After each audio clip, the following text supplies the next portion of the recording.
I dare you to see and find out, right? Right. The practices and principles of God is actually so much better for us than we could imagine. All of a sudden, he's just going to take it off, toss it under the seat. He's going to ignore it.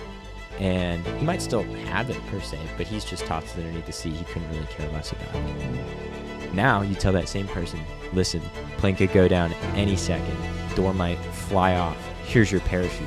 Yeah. That guy is clinging to that parachute. Yep. We're not deserving of the life that we live. I mean, it's just the truth. And what Jesus did for us, that's a gift. And now, let me just get my notes here. How you feeling? Great. Dude, I'm so excited that we're doing this. I know. This has been a long time coming. It's been a long time in the making. So today we're talking about worship. That is so exciting, and I love the things that you've been saying, and I'm excited to get into it because I feel like this is an awesome topic, and there's so much to go into. Yeah. And so, but first and foremost, everyone, welcome back to the Centered Podcast. I'm happy to bring Nathan here. Nathan you were on the boys group, not group chat, the boys episode. Also in the group chat. Also in the there's boys. Well, only everything. half. Yeah. Because I refuse to get an iPhone, and at this point, it's just out of spite. Yeah. So. Yep. Yeah. At this point, you're just getting on everyone's nerves, except Evan's though, because Evan switched over. Yeah. Got one. You're converting. I'm gonna get us, but slowly. Yeah, but I appreciate you coming on the podcast. Dude, this is happy to be here. This was like Nate was saying, long time coming, but I'm excited that you're here. And the topic today, like I was just mentioning, is worship. And you grew up Christian? Yep. So you've been around the whole worship environment for a long time. Same with me, just worshiping in church. But I think as we've gotten older, we've realized that worship is so much deeper than that. Yeah. And that's what we want to talk about today is just that worship and what that looks like. But so the first thing I have here is worship is not just singing with people at church on Sundays. And you were talking earlier about this, and I would love to hear more of your thoughts on this. Yeah, I mean, I grew up in the super Southern Baptist traditional world. Really? I actually didn't know that. Yeah, so, In Christ Alone was a big deal because it was a modern song. We thought we were all singing. Now everyone is like, what is this old hymn, In Christ Alone? And I'm like, I remember when we couldn't believe we were singing a song outside of the hymn book. And that was kind of the world I grew up in really little. And then we went to more of a non-denominational, pretty, I would say, standard, like regular worship band, drums, bass, keys, acoustic guitar, a couple vocalists. Crazy. Kind of thing. That is kind of the default for a lot of churches. Yeah. But I think that's actually what scared me and like woke me up to a lot of things about worship was like some type of default setting. And like I should be so careful against and guarding my heart against just feeling like worship is a default thing. And it's not just like the thing we do at church of, hey, we all get together and sing hymns and it kind of sounds cool when you hear all the voices. It's you are literally entering the presence of God. And I think that's something that we can often miss in that worship had to be in temples in the Old Testament. Yeah. And now literally we are the temple. The Holy Spirit is inside of us. We're the temple that Jesus, we are the priests in the temple. And so wild. Yeah, and I think it's so easy for us to miss the whole heart of worship whenever it's just like it's such a regular thing. It should be a regular thing in like the expression of that in music and song, but we have to be really careful against it losing its the whole intention and the heart that God wants us to have behind it. Right. Yeah, like in what you were saying earlier, which was so good, it was that it's not just singing in the congregation like you were saying of just hearing all the voices. It's cool, and it's cool to be able to sing next to someone you're like, you believe the same thing I do, and we're worshiping one God, and it's great. But also worship looks like your everyday life and what you like, how you live, how you treat people, what you do, how you love God. Like it's an outpouring, and worship is directed onto God, and it's pretty much just taking the attention off of ourselves and saying, God, you are the most important thing. You are everything. And that's a concept that I've been learning more as I grow in my faith and as I walk in that. And when did you start taking like Jesus seriously? And like how was that for you with like, I'm going to take Jesus seriously, and then learning more about like, oh, this is the daily walk of a Christian, and it's not just going to church on Sundays, but it's like a relationship with God looks so much deeper than that. Mm-hmm. And how did you, like, what was that kind of upbringing for you? Yeah, I would say right around the time, like late middle school, early high school, was there was a lot of stuff going on in my world, just in school and family things, and all of a sudden it became really obvious that whatever I tried to do wasn't enough. I didn't, I there was nothing that I could do that could be enough. And all of a sudden that's when Jesus became real. Of this is the end of of anything that Nathan can do, and it's still filthy rags, as Paul says. Yeah. And God, I need you. And there's nothing that I can do to change either myself or the circumstances around me without you. And I think that was really probably the moment of like, I have no power. I will always be the person that I am unless Jesus changes me. Yeah.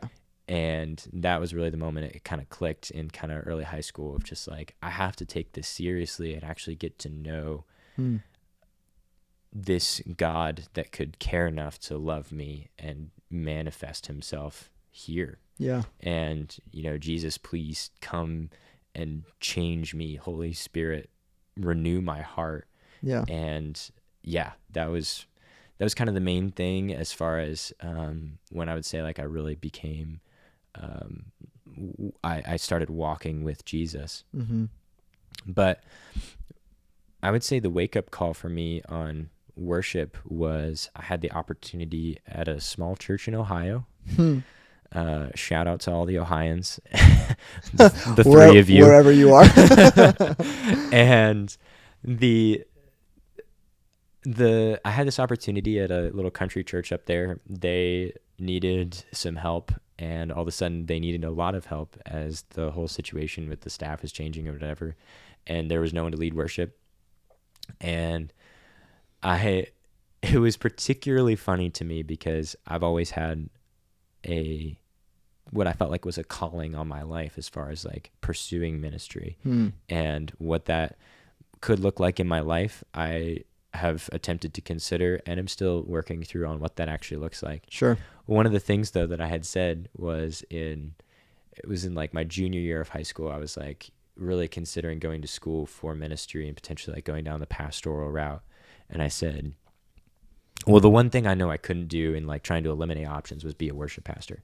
It's like, that's the one thing I know I couldn't do.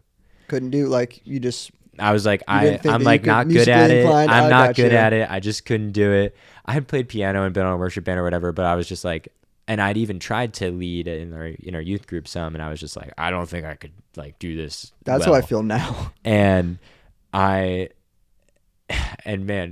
it's crazy how God will take things that you say you could never do, and he's like, bet, watch me. Yeah. And yeah, challenge accepted, Nathan. Yeah, exactly. Yeah. So then about a year later, this opportunity came up, and it was just so obvious that it was where God had me at that time.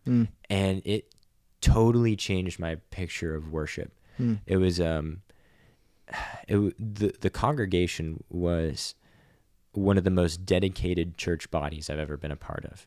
They were extremely committed to the mission of Jesus and not just the rituals, the religion, what it looks like. It met in some pole barn with ugly fluorescent lights. It was like the PA was always terrible, but like getting up there and leading a congregation with just a guitar and a keyboardist and getting outsung by the congregation every week. Like that was, to me, I was like, why is this different than whatever I've experienced before?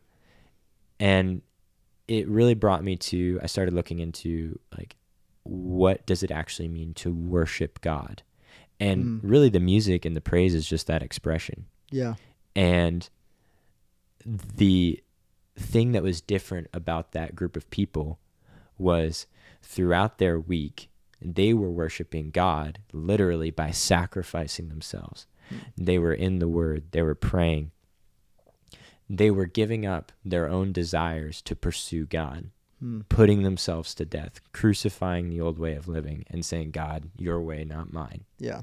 And then all of a sudden, that means when you show up on a Sunday morning, man, getting together with other people that are doing that and just praising the Lord and letting that be the moment to simply glorify him and say, God, less of me, more of you. That sounds so refreshing.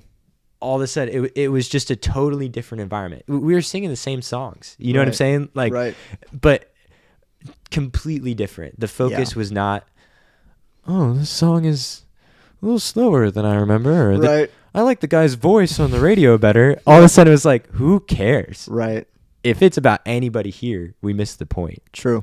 Yeah, I remember. Oh man, I literally just had it on my brain and then I just lost it. When. Oh yeah, so that's a perfect demonstration of what Jesus did too, because Jesus had his disciples, and that was where he had his alone time with God, and he had his disciples, and so that was like his close friends where he would go and get refilled up, and then he would go out, because God, Jesus was fully God but still fully man, so he still had his limitations as a man. But when it came to like the energy, like he got tired, like we all get tired, like physically get tired, but Jesus was able to get filled up, around like his close friends and with his Father by himself, and then he was able to go pour out to all these people that were not in the church and were actually kind of drawing life out, because it's tiring to keep that self-control, and it's tiring to be in a setting of people who don't pour that same life into you, because you will be influenced by the world, because I've been that Christian boy in very secular settings, and I've fallen short and I've fallen into their ways, and I'm like, God, I don't want to fall into their ways. Like, why am I doing this? Why can't I control myself in that? And it's because this is when I first moved here to Franklin. It's like I didn't have you guys, like the close friends that I have now, to really pour life into and to keep me engaged and keep me accountable, and really pour that life into me so I can pour out to others. Which I think is getting right into that definition of worship that we find in the Bible. Let's hear it. Romans 12:1 and 2. I appeal to you, therefore, brothers, by the mercies of God, to present your bodies as a living sacrifice, holy and acceptable to God, which is your spiritual worship. Do not be conformed to this world, but be transformed by the renewal of your mind, that by testing you may discern what is the will of God, what is good and acceptable and perfect. I think that, like what you just said, right, of that wanting to be transformed to the pattern of this world is strong. Dude. That is a strong... So hard. Yeah, it's a strong magnetic pull. It is. And the only way we have any resistance to that is Jesus, because our hearts are broken. Yeah. And if Nate, if you're listening, totally depraved. But I love the shout out to Nate. Hi, Nate. Yeah, I think that's truly amazing, and one of the things that this verse talks about, is being like giving your bodies as a living sacrifice. And for those of you who don't really know what that means, I mean, that can be a pretty confusing thing to first hear. Like, what? Like, I have to present my body as a living sacrifice? Like, what does that mean? And it's just like what you said earlier with that church of like putting down your ways and picking up God's ways. I can confidently say that my confidence and faith in Jesus and in the whole Christianity religion, like the whole thing, I am so much more confident in that when I actually started putting putting those practices in my own life. I mentioned this before, but when I was growing up in high school, same with you, similar, like I was in church, I was doing the whole thing, but me and my church friends, we were not willing to put our own things down and actually live for Jesus. I remember we used to make a lot of jokes about we're just waiting for God to pull up. Like, we're just waiting for God to show up for us. Like, why isn't he showing up? I don't know. Let's just keep doing our own thing. Let's go keep drinking. Let's go get high. Let's go do something, because God's not pulling up. So we'll just wait for him. But the entire time God was like, I've been waiting for you to take me seriously. Like, I'm here and I'm willing, but also you need to hold yourself accountable. Like, you need to just try it. And so for those of you who are kind of on the edge about, Christianity and living for Jesus, it's like, what am I going to get out of it? It's like, just try. See, I dare you to see and find out, right? Like, right. The practices and principles of God is actually so much better for us than we could imagine. But the world will try and tell you, like, oh, God's just a rule follower. Like, you're just going to be a rule follower if you're a Christian. But it's like, but those rules that God has and those things that God encourages you to do are actually beneficial to you because he cares about you. What you just said about, like, oh, I'm kind of in the church world, but it wasn't really feeling like I was getting much out of it, is it's a pretty popular analogy, but it's so good, is if you were getting on a plane and somebody hands this man a life jacket or a parachute, not a life jacket. He's on a plane. And and he's like, hey, here's this parachute. It'll make your life better. Right. It'll make you, you'll find joy or whatever. It's like, all of a sudden he's sitting there with this super uncomfortable, he's not sitting in his seat right. Everybody's kind of laughing at him. They're like, dude, why are you in a parachute? Well, okay, if you're on a Spirit flight, they probably aren't laughing. Yeah, but if you're on a Delta flight, can I get one, please? If you're on a Delta flight, they're all laughing at you like, dude, the plane's not going anywhere. Just go watch your movie. Exactly. Do what everyone else is doing. And all of a sudden, he's just going to take it off, toss it under the seat. He's going to ignore it. And he might still have it per se, but he's just tossed it underneath the seat. He couldn't really care less about it. Now you tell that same person, listen, plane could go down any second. Door might fly off. Here's your parachute. Yeah. That guy is clinging to that parachute. Yep. He doesn't care how uncomfortable he is. He doesn't care who's laughing.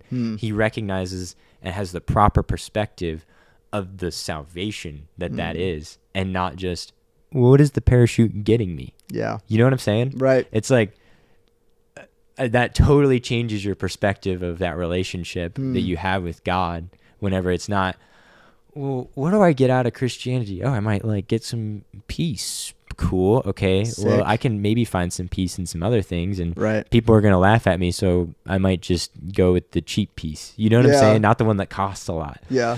And compared to, Jesus is literally saving me from sin and hell and the evil of this world. All of a sudden, the discomfort that might come with that, the people that might come at you, it's a whole lot easier to not be transformed to the power of this world because you have a proper theology of what salvation is. Yeah, and there's been plenty of people that have come at me about, like, oh, like, so you're saying that if I don't accept Jesus, I'm going to burn in hell. Like, how could you say that? Like, how could you condemn me like that? And it's like, that's not the way to view what Jesus did, right? Like, when you look and study what Jesus did for us, it's brutal. It's gnarly. I mean, Nate and I talked about this. Shout out to Nate. Nate's just coming up along this episode. Man, Nate, we love you, Nate. I hope you're having a good day now. But we talked about the crucifixion is gnarly. Yeah. And the thing is the only reason why we'd ever go to hell is because of our own mistakes and our own actions, right? Like, we're not deserving of the life that we live. I mean, it's just the truth. And what Jesus did for us, that's a gift. And like we were talking about this morning at Bible study, like on Christmas, a kid asks their parents, like, hey, I want this for Christmas. And then they get a gift on Christmas. They didn't do anything to earn that. That was only the parent. That was literally just the parents wanting to be loving and saying, I care about you and I love you and I want to give this to you. And you didn't earn it. You didn't do anything to deserve it, but yet you still were given it, and it's completely up to you whether you want to receive that gift or not. And that's the thing that Jesus, shows that love to, is love is a choice, and he doesn't force anything on you. And our response to that is worship, right? Our response to the presence of God in our lives is the worship of him. And that shows up in just countless ways, in the literal sacrifice. Like that's what they did in the Old Testament, sacrificing animals and food. And I'm going through Leviticus right now, so they had wave offerings and all this stuff. Like you're learning all about I was like, oh my goodness, it's just been a while since I've read through all of the details of what sacrifice and how much it took to sacrifice. It was always the best of this, and how careful all of the Levites had to be in entering even just the somewhat holy places in the temple, because they can literally die in the presence of God. Right. And we just take that for granted. We are now living in a world where Jesus has allowed us to be the temples and the Holy Spirit to be inside of us, but we are so flippant with the holiness that he requires and the level of sacrifice that, man, I don't even want to get up early to go to a service on Sunday morning. What? Like, right. This is the most you can give to God? You know what I'm saying? Like, oh, I don't feel like singing. Oh, okay. Well, that seems like really like basic. Like, yeah. Like, hey, just lift your voice to God. You know, he's worthy of all of anything that you could give him. Yeah, 100%. And when we don't give him like the little things, it's super convicting for me when I think about that God gave us everything. While we were still sinners, Christ died for us. And it's just a crazy thing that Jesus did. And like, we didn't deserve it, and we still don't deserve it. We still fall short. Even as Christians, like, even we're like, Jesus, I love you more than anything, but yet we'll still go over and do this and sin. And then we're like, oh my gosh, like, how could you still love me? And yet he still does. Yeah. Like, it's just a wild concept. And, you know, the world and the enemy, of course, has twisted the idea of Jesus, and right, like, you have to choose Jesus. You have to do this unless you are going to get punished. But it's like, the whole gospel is just a love story. Like, God loved us enough to where he sent his son into the world. You know, John 3:16, for God so loved the world. Like, everyone knows this passage, that he gave his one and only son, that whoever believes in him shall not perish but have eternal life. And it's just a beautiful picture. And yeah, like that daily worship is just so important. And so that's a good question of asking, like, what are you doing? Like, how are you worshiping God today? Like, what ways are you pouring out to him? And yeah, it's a good thing to think about. So kind of transitioning from that, I would love to just give everyone who's listening and watching just like practical examples from our personal lives, because, you know, we can, one of the things that I love to make sure that my audience knows, and for all of you listening and watching, I want all of you to know that I'm not perfect and that I do not have everything figured out. I'm 23. I'm so young. I got so much life to live, but I do believe that personal testimonies are some of the most powerful things that we can share, because it's things that we've actually experienced that are from God. And I love hearing people's testimonies, and I love hearing people's experiences with God. And it's just such a beautiful thing, because it encourages my faith, and I know that it encourages other people's faith. And so I would love to just take the rest of this time to just talk about practical ways from my own experiences of how have we become a living sacrifice for God, and how have we really, because this is something I struggle with, of really just giving my full surrender to God and just saying, God, you direct my steps. I'll do whatever it is you want to do. But for me, that's so hard, because I've experienced God take things away from me before, which I did not want him to. And I think that's built up a lot of resentment over some time of just like, God, why would I trust you with my life if you're just going to take away the things that I want most? But oftentimes God gives us what we need over what we want. But it's so hard for us, because we're, at the end of the day, we're kind of just like little children that kind of get upset over the littlest things. Like if a parent takes away a toy because a kid's distracted and he needs to be doing something else that's better, you know, well, the kid will cry. Like it'll mess him up. Yeah. And he'll cry for the next 6 hours. Yep, exactly. And I feel like I'm that kid sometimes, most of the time, to be honest. And I don't know, I'd just love to hear that from you too, of totally. How have you really entered into that, of like fully surrendering to God? Because that is another way of worship. And we've been throwing around a lot of Christianese words, but I'm going to toss one more in there. Let's do it. The whole sanctification process, if you will. And just to clarify that, of like sanctification is that process of being made holy, right? Mm-hmm. And I think I kind of misunderstood what that would look like in my life whenever I learned what that word meant. And man, it's less about like God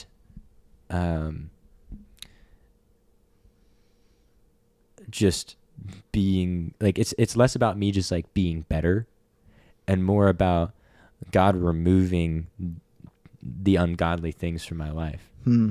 And I have to be willing to let him do that. Hmm. And I've seen a lot of ways in my life where the difficult thing is, as you said, we can't be perfect. Yeah. And so it feels like I just have to keep asking over and over to be made holy, purify my heart. Mm-hmm. And so each time that catches a different filter of what is the problem, if you will. True. I mean, I kind of gave an example with like, oh, I knew like one thing I could never do was like do worship. Mm-hmm. And another one was, I said, I was getting into photography a little bit. Mm-hmm. I was like, I could never do video. I hate video. Now that's And what I'm doing here full time. you I do are. it like 60 hours a week. It's crazy. And And you were literally showing me how to play, like you were literally showing me all the music theory, literally right before we started recording on guitar and piano. So I mean, just look what God's done. And the truth is, though, both of those things, I ended up in situations where it was so obvious, where I ended up getting into video because there was a need at my church, and we were headed into a bunch of COVID stuff, and there was nobody there. And I was like, well, I guess I'm going to do it. And I'm just very grateful that for God giving me a soft heart in some of that, to be like, oh, well, you thought you maybe didn't enjoy this, but try and find the joy in it and excel and do your best and work on it and try and improve, because I have found a lot of purpose, and now I'm able to help churches full time as, hey, here's technical knowledge on working with this stuff for years now on a bunch of different levels of what it means practically and whatever. But all that to say, being really, really careful is one specific way of what are the things that I said never to. And I got to give those to God too. And at this point, after so many of the times I've had, I'm like, God, I never want to be a millionaire. No, just but it's just like over and over, I think, oh, this is the way. I got it figured out. I don't like that. That's fine. And whenever I continually give that and say, okay, I said never to this, but whatever you want, God, is more important than whatever I have. Yeah. And I think that has been the most challenging part of offering myself as a living sacrifice of worship, is to truly trust that whatever God has for me is better than whatever I have planned or could conjure up or figure out. Yeah. And that's tough. Yeah. Like I was saying, that is extremely difficult for me, especially because in my mind, the things that I have or have had that God has taken away, I thought was the best thing. Right. Mm-hmm. And when you think that the thing that you have is the best thing, and that God's actually like, actually, I have something better, it's really hard to see. Yeah. And it exposes really the priority. Right. Where all of a sudden, oh, dang it, that was the priority, because now God's taking it away, and God should have been my priority. Yep. Or else I wouldn't have really cared that much. Yep. You know what I'm saying? Yep. And yeah, that's really difficult. Dude. And I saw that moving down here, honestly, I had a pretty good job situation, but it started to get a little bit kind of funny at the end. Right around the same time, I had heard about a job opportunity down here, and I had no plans of moving. Yeah. In fact, at home, I was always called a homebody. I enjoyed being at home with my family. It was great. I had a church situation that I enjoyed, but it just became so obvious that this is the path God had for me. And I can be a pretty stressed out person sometimes. actually almost all the time. It used to be. I was just stressed about a lot of things. Really? And overthinking every step and whatever. And man, the process of moving down here, I had never felt more peace about. Really? It started, I didn't know why, but by the end, there were so many things, so many ways that God showed up and opened doors that I didn't even know I needed opened for just community and where I was living in cars. And like, there was so many things. I mean, I was moving straight from home. So there was just a lot. Mm-hmm. And never had more peace about it. It was just so obvious where God was like, this is what I have for you. I got you. Yeah. And that's, I think, the first time that I truly felt like what Isaiah 26:3 talks about, where he says, you know, I will keep in perfect peace the man whose mind is steadfast on you. And there was so much calmness, so much joy, and I mean, I'm a naturally optimistic person, but just coming down here, and I was leaving everything. I deleted everything out of my calendar, didn't know anyone. Yeah. I knew one guy down here, and living on my own, trying that out. Like, it was just so many new things, but I was just so confident in what God had called me to come down here and do. And I have just seen the blessing of that. And I long to continue that and say, okay, God, you have me here, and I want to do this for the best I can while I'm here. But if he calls me somewhere else, I want to be ready to say yes. Right. But it's also difficult because I've loved being here and the things that I'm currently doing. But man, I have seen that's one of those areas where I have seen the goodness of God in the yes and the submission. And I've even struggled with, now that I'm here, and because it is so good, I don't want now this to become the idol, this to become the thing that, God, don't take away this opportunity at work, or God, don't take away the opportunity to be in Franklin or with my friends that I made down here. Like, hey, whatever it is, it was yours at the beginning, God. It's still yours. It's not mine. Yeah, true. And it's so wild how we can easily get something from God like a gift and then idolize it. Like, yes. So fast. And I do that. And I mean, it's really easy because sometimes the thing that oftentimes the things that God gives us is even better than it was before. And so then it's even easier to be like, oh, okay, this is my new thing. Yeah. And it's like, nothing can get better from this. And it's like, well, God still has plans. Good things aren't always God things. Mm-hmm. And that's a tough reality and makes it even harder to sometimes be discerning of, oh, hey, like, I'm doing this, and it's not like it's a bad thing. It's not like maybe I have a gambling addiction every night or something. But at the same time, it's like, what is God actually calling you to be doing right now? How would you navigate that, do you think, in your own life, of like, what is God calling me to do right now? Because I think, like we mentioned before, I can get caught up in trying to figure out the plan, that I forget to seek out the planner and actually get to know God. And sometimes I won't even move because I'm just waiting for God to tell me where to go. But sometimes God's like, actually, I want you to choose. I want you to make a decision, and I'm actually going to meet you there. Or because just like those Colossians and 1 Corinthians verses I mentioned at Bible study today, it's like, whatever you do, do all for the glory of God. Whether you 100%. eat or drink or whatever you do for the glory of God. And I think that there's something to say about that verse of like, whatever you do, and that implies some sort of freedom. Like, you get to choose what to do. And I think sometimes I can get so stressed out with every little thing. I need to know what God is trying to do, right? And it's like, I need to walk step for step with God, or else I'm going to be off course. And that's just not the reality, because God is going to meet you in places that you did not expect. And I feel like I can stress myself out a lot of the times of, I need to make sure that I'm on the path that God has for me.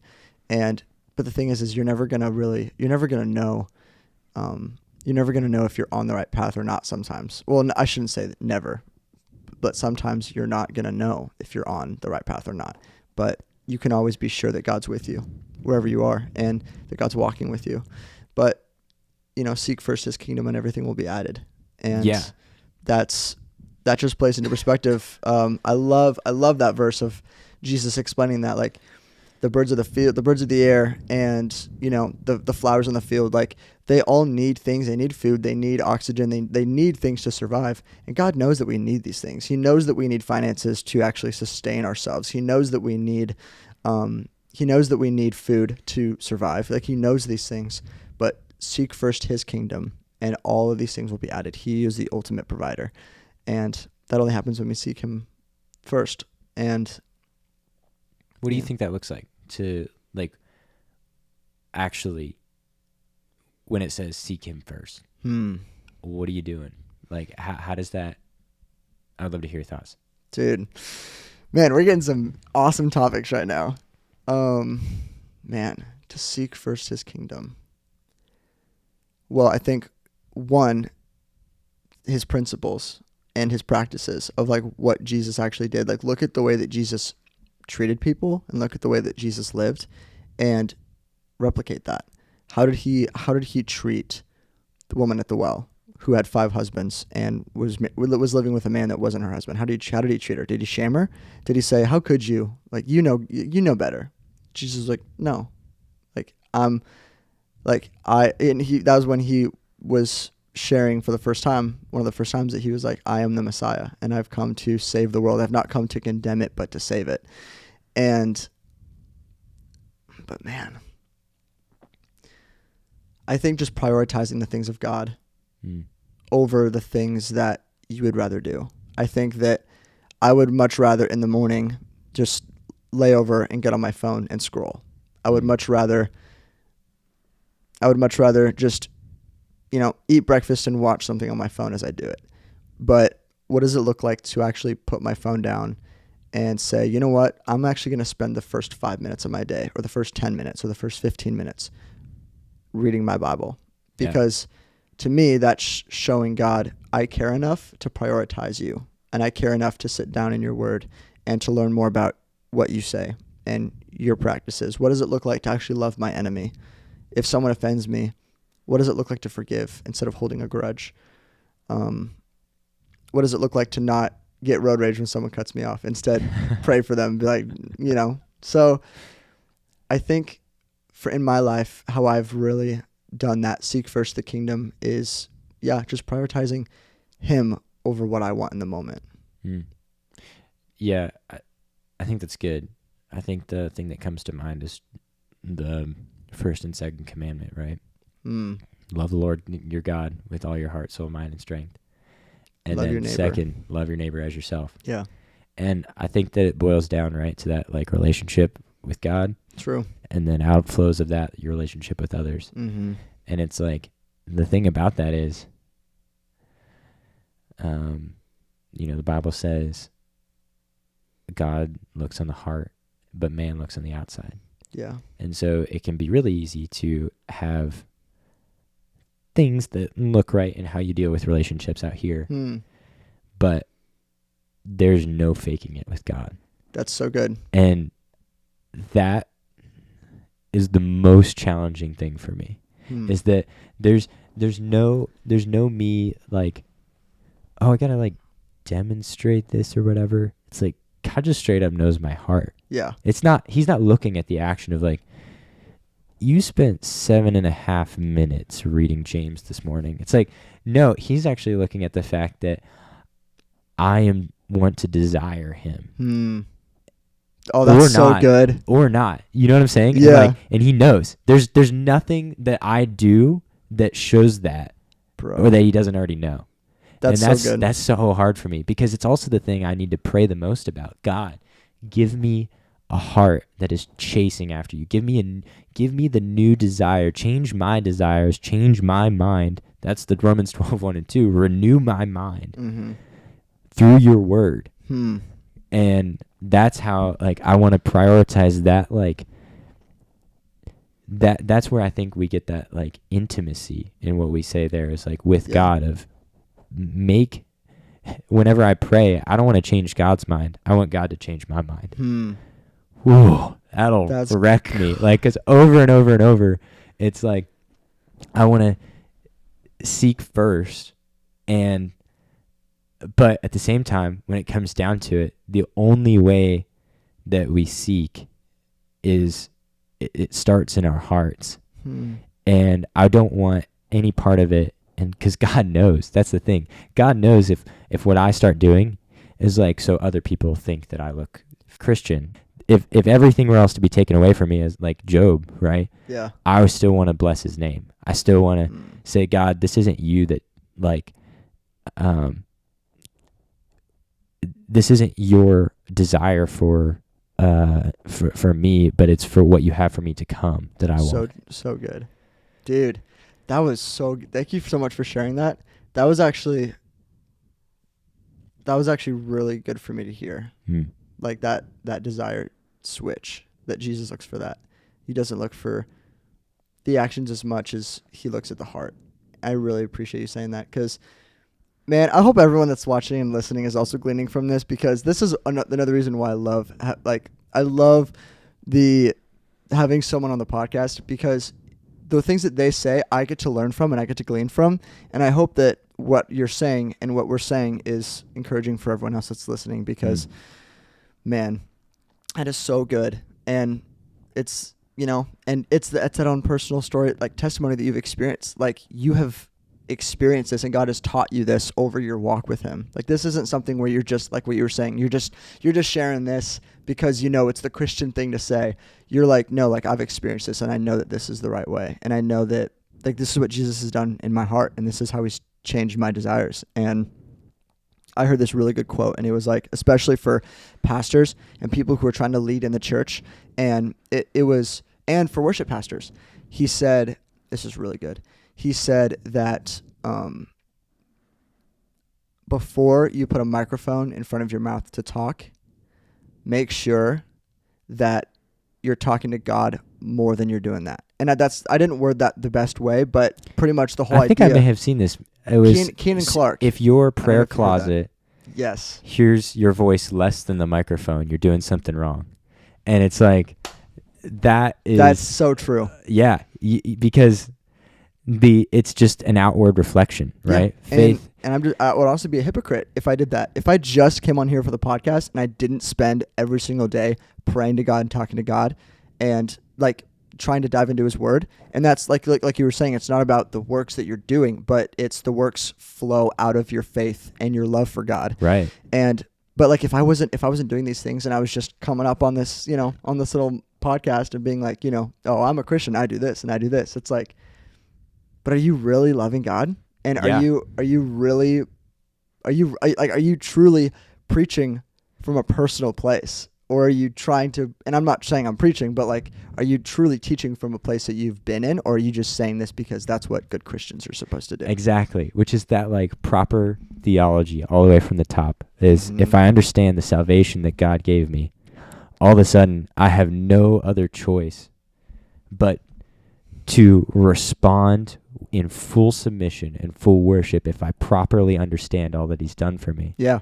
Which is all of a sudden outflows from that to my relationship with others, my relationship in my personal life with God, of like, all of a sudden, and I've totally experienced this, I have gotten up before to read the Bible just because I thought that was like the right thing to do. Right. You just got to do the checklist of a Christian. Now, and I will say even this year, I did the fast at the beginning of the year, and only drinking water for 7 days will send you like, I had never done any fasting before, and so all of a sudden I had a new understanding of what the word crave meant, and it gave me just such a perspective on when Jesus says, "I'm the living water and the bread of life."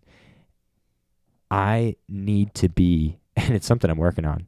Yeah. Like, if I miss my relationship with God, I want it to be such that craving feeling that I felt whenever I didn't eat food. Yeah. Like, I would walk by and like, I see that food over there. I really want it. Right here on this couch, Evan came over, and just every conversation all night was, no matter what it was, somehow came back to food because we were both fasting. So funny. It was hilarious, but also just a reminder of what I want my spiritual life to look like. Right. If I am, for any reason, ignoring the spiritual need that I have, or I'm filling it with other things, Yeah. I want it to just be a craving I have for the real relationship and the real truth of God that Yeah. I desperately need. Yeah. And that it's easy to ignore. It's easier to ignore the spiritual emptiness than it is your physical emptiness when your body literally just doesn't have food. 100%. And I just want that feeling more. Mm-hmm. And God, just give me the desire and the craving for you and the refreshment of your word and your living water. And that love for God honestly just stemmed from you taking, like, really just pursuing it, like just having that desire to want more of him. And he has been, I mean, he's been obviously working on your heart, and like you've been loving him more and more, which has been so cool. And it just becomes more of a desire the more you walk with him. Like you just start naturally loving him more and more. And it's very little of what we have to do. Like it's all on, like it's all God. Like it's pretty crazy. Like we're just sheep. We don't really have a say in the matter. We're just following our shepherd. Thank goodness we have a good one. Thank goodness, dude. But with that, just wrapping up the show. Thank you so much for coming on, Nathan. This has been so much fun. This is episode 20. Wow. So 20 episodes. Dude, it's been great. How are you feeling about that? I feel so good. I am so excited to see, where, like how many more episodes we can do, and how many, like, where God takes this. I mean, I don't know if it's going to be like 40 episodes in, God's like, all right, time to go over here. Or if he's like, Garth, I want you to stick with this. Like for me, I want to stick with this. But we'll see. We'll see what God does. But I'm just excited to see, more people hear more stories and just really just impact people. 'Cause that's been honestly the biggest reward, is having people call me and be like, hey, that was awesome. Thank you so much for sharing that. And it's just like, it's not even about the numbers. Like I see the numbers go up and I'm like, this is exciting. But to hear my friends call me and be like, hey, my parents or my sister just listened to this and it's amazing. Like, it's just such a blessing, and I love it. And I'm so honored to be in this position, and, all glory to God, because I don't deserve it. I don't deserve to be able to sit here and do this, but yet here I am. And so, yeah, but man, thank you so much awesome. for coming on and sharing all that you shared. It was super encouraging. Thank you to everyone who's watching and listening. Thank you for tuning into episode 20. Super stoked that we are 20 episodes in. Oh, it's so exciting. I can't wipe the smile off my face. But I will see you guys in the next episode. Thank you guys so much again for all of it. Leave a comment below on what stuck out to you about this, and honestly just what you guys want to hear, because I would love to talk about anything that you guys want to talk about. I mean, it's going to be, I'm just super excited to see where God shaped this and how he shapes this podcast and where we look like in the future. But yeah, thanks again. Of course. All right. That's a wrap. Let's do it.